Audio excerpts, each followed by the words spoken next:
deli in New York City and orders a pastrami sandwich on rye with a pickle on the side to go.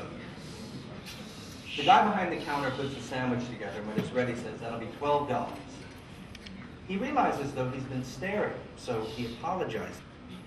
Think about it for a sec. You've got Gurkhas and gherkins.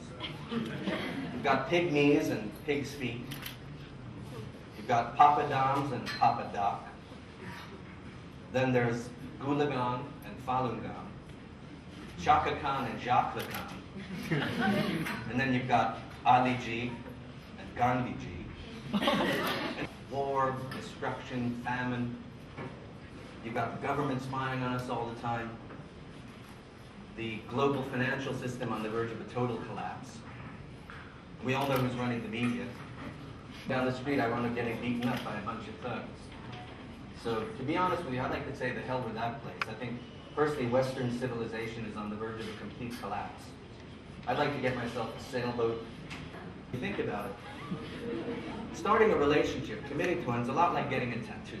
You think about it. As it starts out, it's all bright, full of color. But you know, when you think about it, I think at the end of the day, men and women just have completely different ways of looking at the universe. And the guy writes, "I love sex."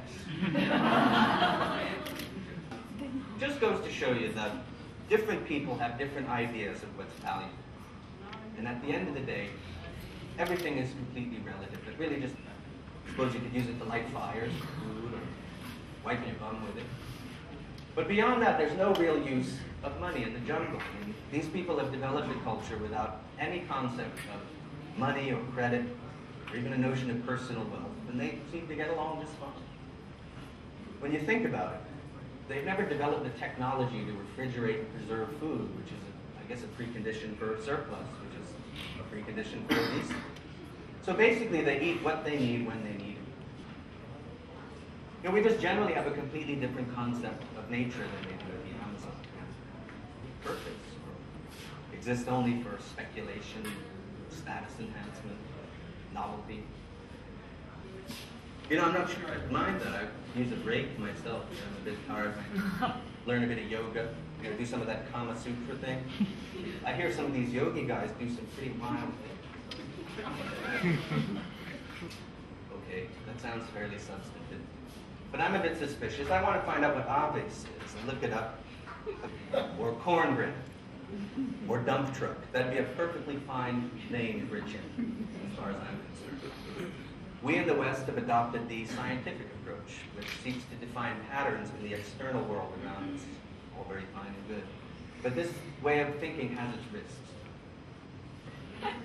It's a bit like that joke about the three engineering students who were arguing about who designed the human body.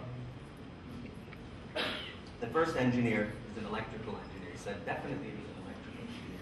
The body has such an amazing network of neurons and synapses. The second guy said, nah, it was definitely a mechanical engineer. Just think of what a brilliant system of levers and pulleys. The third guy says, now you're both wrong. It was definitely a civil engineer. Because who else would run a toxic waste pipe for a recreation area? Look at the two symbols for a second. If you take the Olympics logo and make the new logo for the Olympics, I don't know if any of you have seen this. This thing actually is terrifying. Can you imagine paying for such a hideous thing? But you know, this is the interesting thing about signs and symbols, because the same sign can mean different things to different people. And by the same token, in language, the same word can mean different things in different languages. It all gets kind of confusing.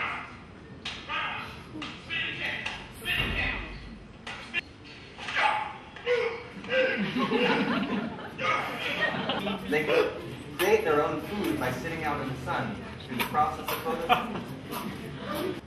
And even though monkhood is fine, you still haven't understood your heart.